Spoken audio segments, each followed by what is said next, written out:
দিনটা হচ্ছে 3 জুলাই 2025। দেখতেই পাচ্ছেন এটি কলকাতা ইন্টারন্যাশনাল এয়ারপোর্ট। এখানে পৌঁছে গেছিলাম আমি, আমার হাজব্যান্ড এবং ওর এক ঘনিষ্ঠ বন্ধু কাম দাদা। আমরা 3 জন। আমাদের গন্তব্য কাঠমান্ডু। কিন্তু কলকাতা থেকে যেহেতু কাঠমান্ডুর ডিরেক্ট ফ্লাইট নেই, তাই আমাদের নিউ দিল্লি হয়ে যেতে হয়েছিল এবং সেখানে অনেকটা লেওভার করতে হয়েছিল। কিন্তু গন্তব্য কাঠমান্ডু হলেও উদ্দেশ্য কৈলাস মানস সরোবর যাত্রা। না, আমরা একা মোটেও যাচ্ছি না। আমরা যাচ্ছি চলো যাই ট্যুর অ্যান্ড ট্রাভেলসের সাথে।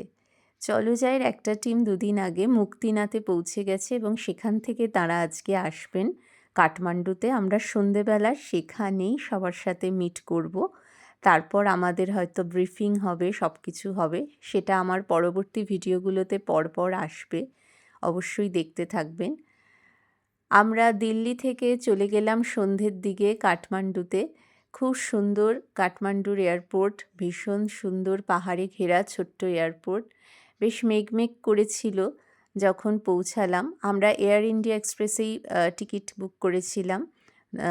তো একটু ভয় ভয় করছিল, কারণ কিছুদিন আগেই একটা দুর্ঘটনা ঘটে গেছে। তাও ঈশ্বরের নাম নিয়ে পৌঁছে গেলাম। বেশ সুন্দর লাগছিল, পাহাড়ে ঘেরা একটা এয়ারপোর্ট। আমার এই প্রথম দেখা পাহাড়ে ঘেরা এরকম এয়ারপোর্ট।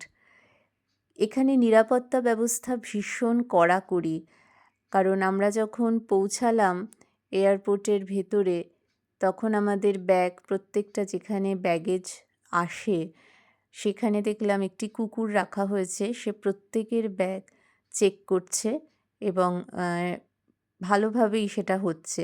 আমি এর আগে কোনো এয়ারপোর্টে কুকুর দিয়ে এরকম ব্যাগেজ চেক করা দেখিনি। তো সেটাও বেশ অবাক লাগলো। এভাবেই আমাদের যাত্রা শুরু হলো কৈলাসের পথে। আপনারা দেখতে থাকুন পুরো ভিডিও। কেমন লাগলো অবশ্যই কমেন্টের মাধ্যমে জানাবেন, শেয়ার করুন।